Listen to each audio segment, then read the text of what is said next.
Hi, it's me again with Corel Draw tips and tricks. This video isn't so much about drawing this object, but it's going to teach you, or hopefully teach you, a couple of tools. If we take an ellipse and hit P, and we're going to make it 12 inches. Then we're going to take a rectangle about that thickness and make it 12 inches. Now I'm going to hit P, put it in the center of the page.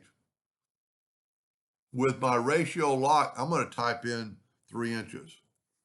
It made a perfect match up to that, so it won't leak. I'm going to Control D, and I'm going to rotate it 90 degrees. I'm just going to cut away one line with the virtual segment delete key, which is underneath your crop tool. And here's something I really don't ever do. I normally group this together and then delete it.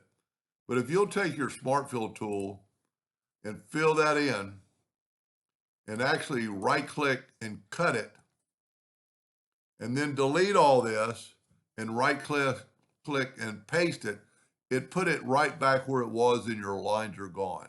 I normally would nudge that out of the way, delete the lines and nudge it back. Then get your interactive fill tool, and you could do anything with this. I'm going to put a little black in that edge, maybe make it a little bit darker. And because it's right where it was, Control D, Alternate C, which is going to make it rotate from the center. I'm going to rotate it 90 degrees, Control D, Control D.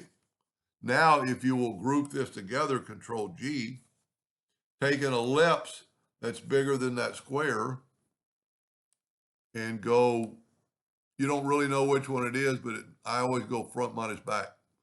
And it took that, so now we have a circle in lieu of having a square, and it is all transparent. And it's always going to be probably in that order, with the exception of when you drew that circle. So 3 little tricks of the trade, and one of them is the cut and paste, which I never use, but I'm going to start using it because if you have a complex item, it can be very helpful. Anyway, hope that helped a little bit. Thank you for watching.